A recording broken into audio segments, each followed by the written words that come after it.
Some developers, or rather the publishers looking for a cheap way to make money, missed the writing on the wall by the mid-90s that the public's affection for the 2D platformer had waned somewhat.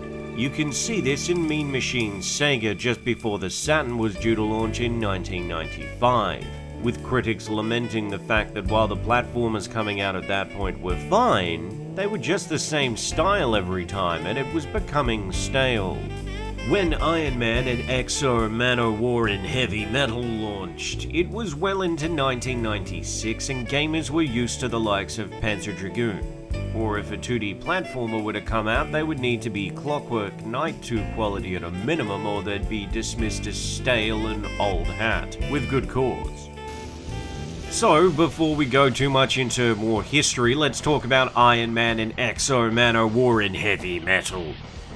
Not only is that one of the worst names I've ever seen in a video game, the rest of the package isn't so fantastic either. But it's not the worst thing ever created. Basically, spider aliens from space have attacked Earth, including Stark Industries, and planted bombs all over the New York City subway system. What's a guy in a metal suit to do? The answer is, float around, repetitively shooting hundreds of enemies and solving the occasional puzzle. I just air quoted so hard at the word puzzle I almost broke my fingers. Funnily enough, once you get used to how uncalibrated and awkward the control of your lumbering hulk of pixels is, the game is sound. It's more run and gun than straight platformer, but there's plenty of platforming in it. Every mission you go in is split up into zones where you romp around blasting bad guys, manipulating switches by blowing the shit out of them, and disarming nuclear weapons by blowing the shit out of them. You also end up going jungle rambling and even sailing through the trees like some kind of rambunctious Calibri wannabe. Over time, you build up power for your weapons, then die immediately afterwards and lose it all. No problem. So, the game is fundamentally okay.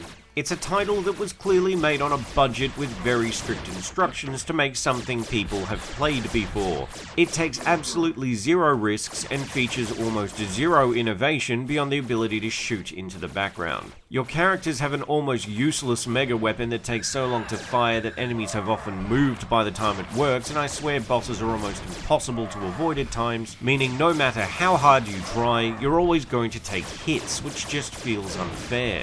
Surviving in this game is about whether it decided to have hit detection work or not, and this kind of dumb luck shouldn't be how the outcome of a video game is decided. It's just so ugly and bland.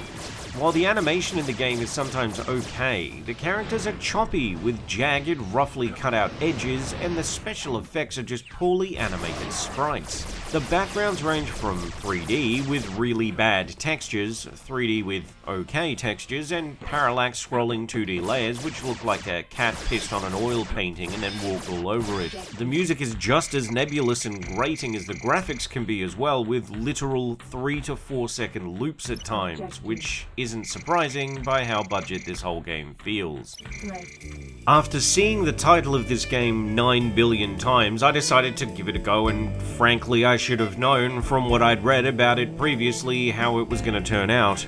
It's a bland, milquetoast, and slightly embarrassing piece of budget game design archaeology that works as far as it doesn't crash repeatedly. It is technically playable and features a 2-player mode. However, it's just too one-dimensional and grating, with difficulty from poor game design hampering it, bare bones mechanics, and mediocre presentation.